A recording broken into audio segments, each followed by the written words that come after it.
Hello everyone, welcome to the channel. ये extension education का हमारा थर्ड लेक्चर है। इससे पहले हमने सीडी को कवर कर लिया है, टेक्सटाइल को कवर कर लिया है और फूड एंड न्यूट्रिशन को कवर कर लिया है। तो वो सभी वीडियो इसी चैनल पर हैं, आप जाकर देख सकते हैं। आज चलते हैं, आज का कंटेंट क्या है हमारा। ऑडियो विजुअल एड कर रहे हैं बेस्ड ऑन द फॉर्म। ये बहुत ही मेजर टॉपिक है और बहुत ही इम्पोर्टेंट टॉपिक है इस क्लास का। इसमें से मतलब 4 या 5 क्वेश्चन हर एग्ज़ाम में आ जाते हैं। कोई भी ले रहे हैं हम, यूजीसी का है, एएसआरबी का है या फिर अदर कोई एग्ज़ाम, स्टेट एग्ज़ाम है, तो बहुत ही इम्पोर्टेंट है। इसको आप प्लीज़ बार बार देखना, ध्यान से देखना। और फिर है इंफॉर्मेशन कम्युनिकेशन टेक्नोलॉजी, इसकी मतलब कहाँ कहाँ पे कौन सी यूज़ हो रही है। फिर ये innovation, invention, innovation, diffusion, adoption, ये हैं कुछ मतलब इनकी डेफिनेशन क्या है, इनमें डिफरेंस क्या है। फिर perceived attributes of the innovation, क्या एट्रीब्यूट्स चाहिए हमें इनोवेशन को लाने के लिए। अडोप्शन प्रोसेस स्टेज, इसकी स्टेज क्या है अडोप्शन की। अडोप्शन कैटेगरीज, ये भी बहुत इंपॉर्टेंट है, इसमें से बहुत क्वेश्चन आते हैं। ऑडियो विजुअल एड्स की क्लासिफिकेशन, ये क्लासिफिकेशन किस बेस पे, बेस ऑन द फॉर्म, मतलब किस टाइप से की हम है, ऑडियो है, विजुअल है या ऑडियो विजुअल है, इस टाइप से उसको कैसे फॉर्म में हम यूज़ कर रहे हैं। इस क्लासिफिकेशन में से ये आपको 4 या 5 क्वेश्चन बन जाएंगे। इसके अंदर का जैसे इनकी डिस्क्रिप्शन है वो अलग से रह जाती है, तो बहुत ही इंपॉर्टेंट है। आप प्लीज़ इनको, ये जैसे मैंने ये स्लाइड बना रखी है, आप इसको या तो नोट डाउन कर लें या फिर मुझे कमेंट बॉक्स में कर दें कि मैं आपको इनकी सॉफ्ट कॉपी आपको प्रोवाइड कर दूँ। फिर है ऑडियो। ऑडियो में जैसे टेप रिकॉर्डर आएगा, पब्लिक एड्रेस आ जाएंगे, टेलीफोन आ जाएंगे, इसमें ऑडियो ही होगा, इसमें वीडियो यूज़ नहीं हो रहा। फिर है वीडियो में नॉन प्रोजेक्टेड एंड ये प्रोजेक्टेड। नॉन प्रोजेक्टेड में चौक बोर्ड आ गया, बुलेटिन बोर्ड आ गया, पिक्चर एंड फोटोग्राफ्स आ गए, फ्लैनल ग्राफ आ गया, फ्लैश कार्ड आ गया, फ्लिप चार्ट आ गया, poster, diagram, map, chart, graph. फिर स्पेसिमैन, मॉडल, डायरमा, ट्रांसलाइड। फिर प्रोजेक्टेड में फिल्म स्ट्रिप्स आ गई, मतलब स्ट्रिप्स को लगा दिया और फिल्म चल रही है उससे स्ट्रिप्स के थ्रू। तो ये हमने बीएससी में बहुत किया है। फिर ओपेक प्रोजेक्शन, ओपीडियास्कोप है, जैसे इस पे कोई न्यूज़पेपर की कटिंग लगा दी और वो इस पे पिक्चर दिखा रहा है, मतलब न्यूज़पेपर की है वो क्लिप है, वो स्क्रीन पे आ जाती है। तो इसको ये भी पूछ लेते हैं, डायरेक्ट है वो कौन सा है, डायरेक्ट है, फिल्म स्ट्रिप है। रिफ्लेक्टेड, रिफ्लेक्शन से कौन सी आ रही है, ओपीडियास्कोप पे आ रही है। ये मतलब तीनों 1 पॉइंट, 2 पॉइंट, 3 पॉइंट, ये तीनों हैं। ये बहुत इंपॉर्टेंट है कि ओपेक प्रोजेक्शन, ये भी पूछ लेंगे किस पे दिखाया जाता है, तो ओपीडियास्कोप पे ओपेक पिक्चर आती है। और रिफ्लेक्शन से आ रही है ये इनडायरेक्ट है, वो OHP बोला जाता है, ओवरहेड प्रोजेक्टर। फिर चलते हैं हम ऑडियो विजुअल में। ऑडियो विजुअल में नॉन प्रोजेक्टेड हैं, वो ड्रामा हो गया, पपेट हो गया, शो हो गए या टॉकिंग टोल्स हो गई। तो फिर है प्रोजेक्टेड में मोशन पिक्चर दिखाना है सिनेमा हॉल वगैरह में, या कोई वीडियो हम दिखा रहे हैं, वो प्रोजेक्टेड होंगे जहाँ पे हम प्रोजेक्शन यूज़ कर रहे हैं, जैसे कोई मीडियम लेके कि टीवी के थ्रू या मतलब किसी और अदर चैनल के थ्रू।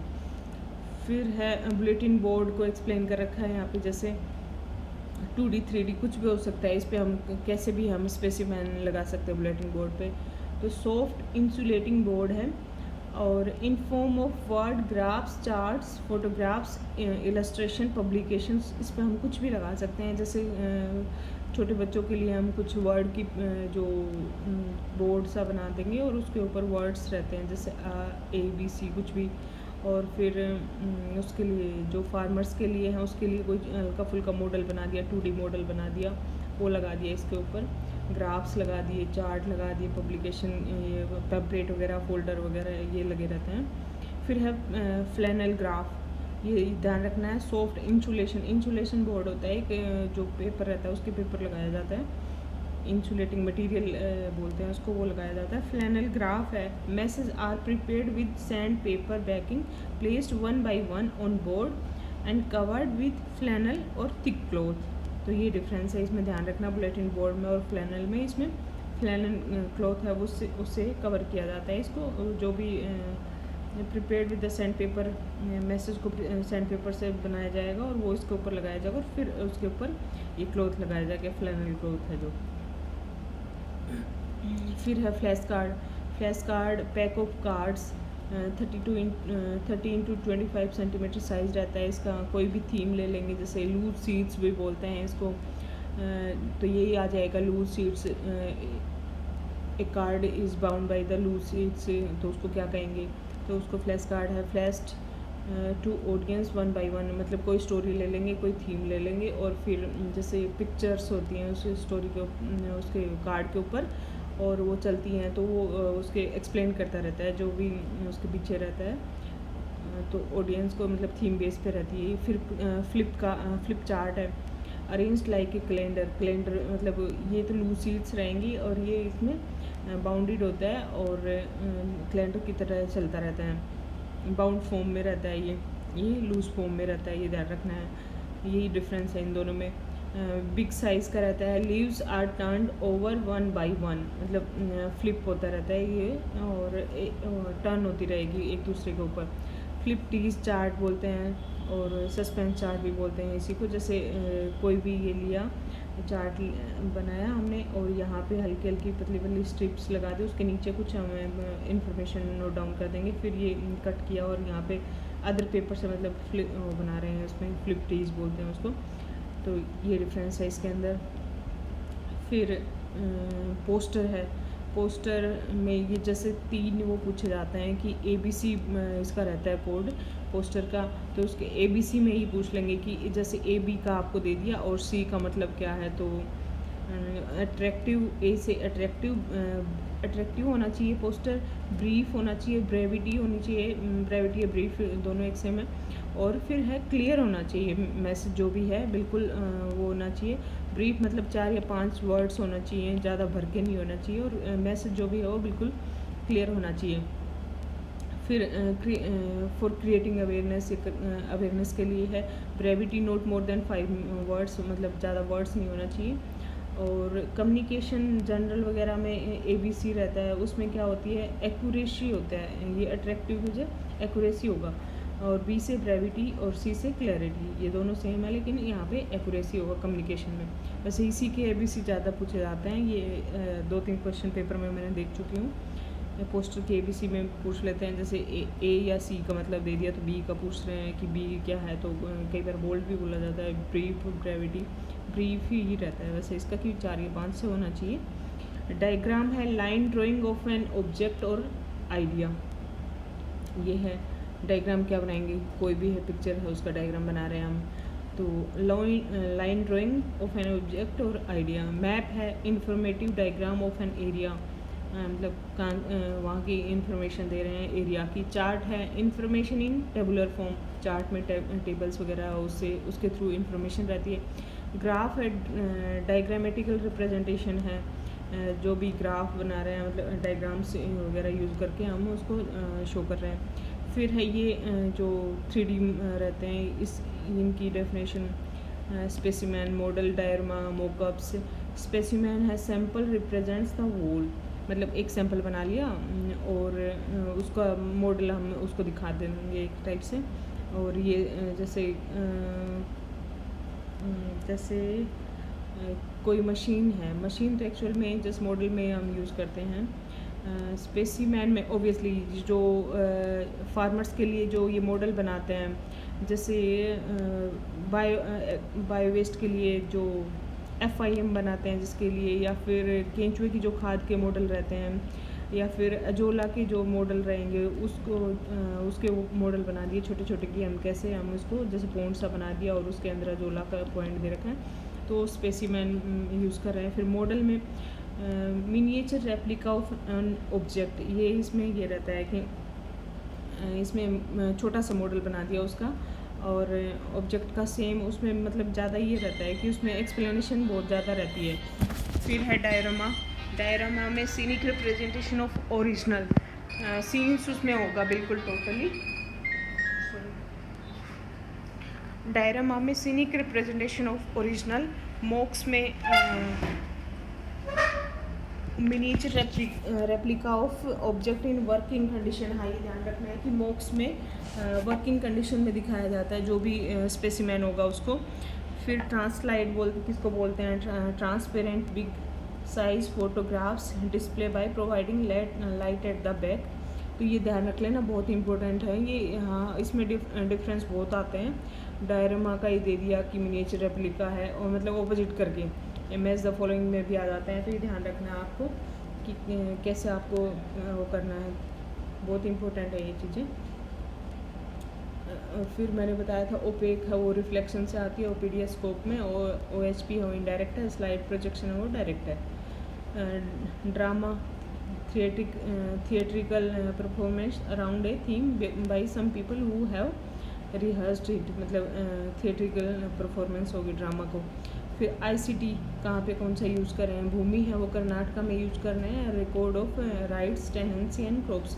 ICT मतलब वहाँ का जो भी रिकॉर्ड है, जैसे राइट्स का है, लैंड राइट्स हैं या अदर राइट्स हैं, टेनेंसी राइट्स हैं, क्रॉप्स का, तो वो सारा रिकॉर्ड यहाँ पे रहता है। एक जैसे कोई भी प्रोग्राम बना दिया जाता है उसके अंदर रहता है। फिर ज्ञानदूत MP का है ये, और रूरल इंटरनेट कियोस्क बोलते हैं इसको, MP का है। ये ध्यान रखना है कि कहाँ की पूछ लेते हैं। भूमि है वो कर्नाटका का है, और ज्ञानदूत है MP का है। Manage national institute of agriculture extension management, ये फुल फॉर्म है। फिर invention, innovation and diffusion adoption, ये आपको हल्की हल्की डेफिनेशन बता देती हूँ मैं, क्या डिफरेंस है इनमें। इन्वेंशन है वो टोटली न्यू टेक्नोलॉजी या वैरायटी, इन्वेंशन की है वो। Innovation and idea practice object that is perceived as a new, it can be old variety but for learner it is new. Innovation मतलब पहले ऑलरेडी है वो फॉर्म में, लेकिन दूसरे के लिए उसको हम कैसे एक्सप्लेन कर रहे हैं, तो उस बंदे के लिए वो न्यू है, तो वो मतलब एज एक्सेप्ट इनोवेशन करेगा कि वो न्यू है उसके लिए। फिर है diffusion, innovation communication through certain channels, diffuse कैसे कर रहे हैं, मतलब हमने कम्युनिकेट कर रहे हैं मेन तो, कि हमने उसको कैसे कम्युनिकेट किया है। Adoption, make full use of an innovation as a best course of action available, तो उसका फुल यूज़ कैसे करना है हमने, वो अडोप्शन है कि हम यूज़ में आ गई है वो। यहाँ पे कम्युनिकेट कैसे किया हमने, यहाँ पे एक न्यू आइडिया है, यहाँ पे टोटली न्यू टेक्नोलॉजी है जो अभी तक प्रैक्टिस में आई नहीं है, यहाँ पे प्रैक्टिस में आ चुकी है, लेकिन हमें उसको एक्सप्लेन करना है। जो कि नया फार्मर है उसके पास एज ए न्यू इनोवेशन जा रही है, क्योंकि उसको पता ही नहीं था, तो हमें उसको परस्यू करना है। फिर है परसीव्ड एट्रीब्यूट्स ऑफ इनोवेशन, तो उसमें हम इनोवेशन में हम क्या एट्रीब्यूट्स देखेंगे, हम मतलब उसको परस्यू करने के लिए। तो उसमें पहले क्या देखेंगे हमें कि उसकी रिलेटिव एडवांटेज क्या है। परसुएशन स्टेज पे हम बताएंगे उसको कि ये पहले ऐसा आप ये टेक्नोलॉजी यूज़ कर रहे हो, और ये न्यू टेक्नोलॉजी है, इसकी उसमें आपकी एडवांटेज वगैरह आप बताओगे। लिमिटेशन भी बता सकते हो, लेकिन एडवांटेज की आप इसको क्यों अप्लाई करवाना चाह रहे हो। फिर है कंपेटेबिलिटी, डिसीजन स्टेज पे existing value, past experience and need of the potential adoption. यहाँ पे आप उसकी कंपेटेबिलिटी चेक करवाओगे कि आपकी कंपेटेबल है या नहीं है, आप उसको यूज़ कर पाओगे या नहीं कर पाओगे। Complexity, relative difficult to understand and use, मतलब उसको कितना कॉम्प्लेक्स है वो आप ये चेक करोगे कि डिफ़िकल्ट तो नहीं है अंडरस्टैंड टू यूज़, और उसको फिर सिंप्लीफाई करने की कोशिश में। फिर है ट्रायबिलिटी, लास्ट में आपका ये तीनों स्टेप हो जाते हैं, तो आप उसको ट्रायल करवा के दिखाते हो कि आप ज़्यादा मतलब उसको अप्लाई कर सको। तो फिर एक्सपेरिमेंट्स चलते हैं, यहाँ पे ट्रायल्स रहती हैं, तो फील्ड ट्रायल रहती हैं, जैसे कोई मतलब कुछ भी आप जो टेक्नोलॉजी है वो उसको, जैसे कोई क्रॉप की न्यू वैरायटी है तो उसकी फील्ड ट्रायल लगाते हैं, साथ में दूसरी पुरानी जो वैरायटी लगा रहे हैं वो, और साथ में न्यू वाली, तो उसको हम दिखाते हैं कि उसके बेटर रिजल्ट्स कैसे आ रहे हैं। फिर observability is the degree innovation are visible to others.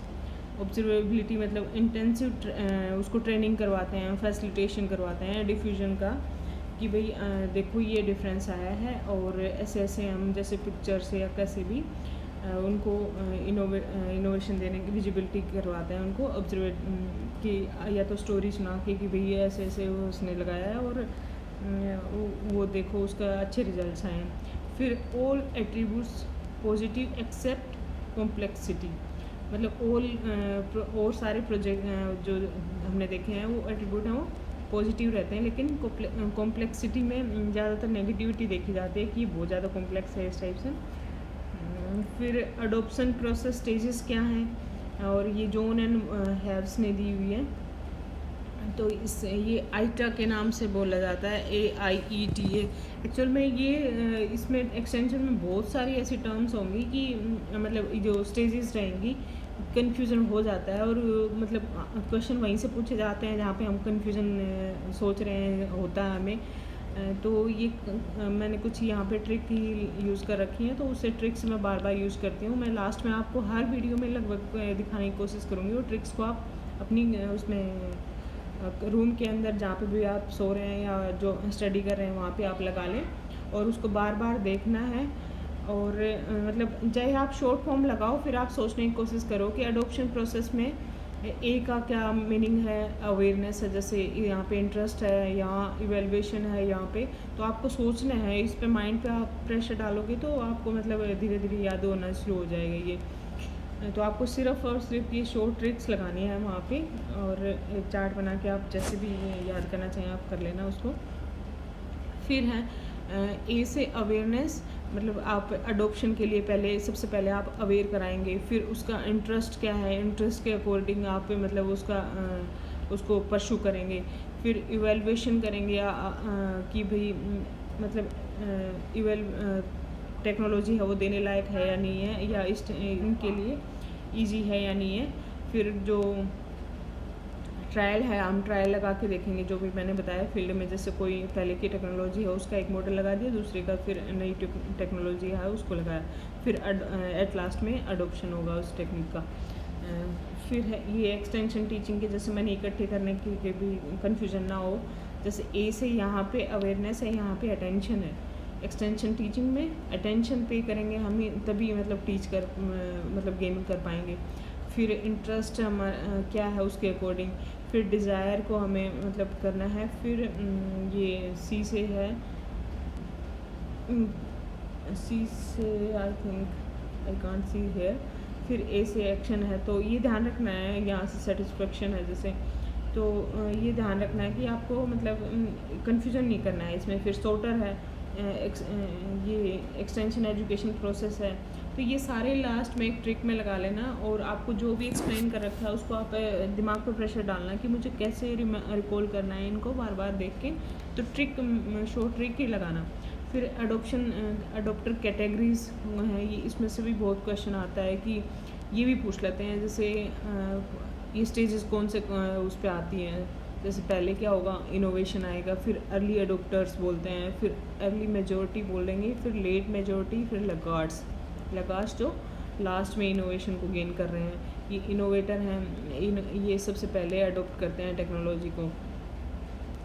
Actual में एग्रीकल्चर जो एक्सटेंशन एजेंट के लिए सबसे बेस्ट ये बोली जाती है अर्ली अडोप्टर्स, क्योंकि इसको तो टोटली जो बिल्कुल हाई उस पर होंगे प्रोफाइल पे वही यूज़ कर पाते हैं इसको, और कुछ ही परसेंटेज से रहती है इसकी।